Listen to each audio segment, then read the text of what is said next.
In a carefully detailed narrative, the Gospel relates how Christ, 6 days before his own death, and with particular mindfulness of the people, standing by that they may believe that thou didst send me, John chapter 11 verse 42, went to his dead friend Lazarus at Bethany outside of Jerusalem. He was aware of the approaching death of Lazarus, but deliberately delayed his coming, saying, at the news of his friend's death, "For your sake I am glad that I was not there, so that you may believe." John chapter 11 verse 14. When Jesus arrived at Bethany, Lazarus was already dead for 4 days. This fact is repeatedly emphasized by the Gospel narrative and the liturgical hymns of the feast. The 4-day burial underscores the horrible reality of death.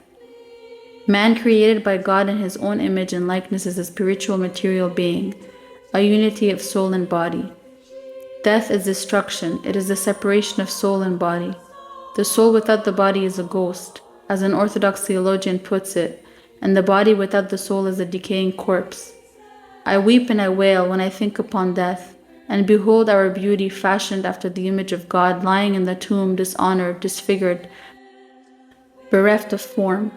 This is a hymn of Saint John of Damascus sung at the church's burial services.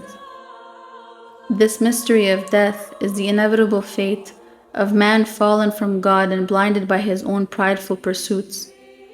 With epic simplicity, the Gospel records that on coming to the scene of the horrible end of his friend, Jesus wept.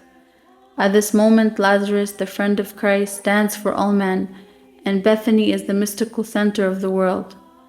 Jesus wept as he saw the very good creation and its king, man, made through him, to be filled with joy, life, and light. Now a burial ground in which man is sealed up in a tomb outside the city, removed from the fullness of life for which he was created, and decomposing in darkness, despair, and death. Again, as the Gospel says, the people were hesitant to open the tomb, for by this time there will be an odor, for he has been dead 4 days.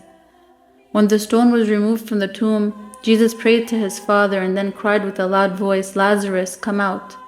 The icon of the feast shows the particular moment when Lazarus appears at the entrance to the tomb.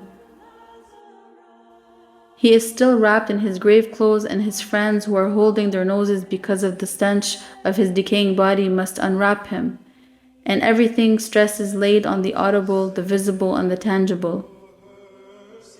Christ presents the world with this observable fact. On the eve of his own suffering and death, he raises a man dead 4 days. The people were astonished.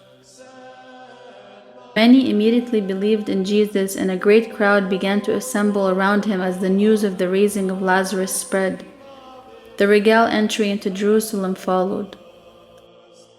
Lazarus Saturday is a unique day. On a Saturday, a matins and divine liturgy bearing the basic marks of festal resurrectional services normally proper to Sundays are celebrated.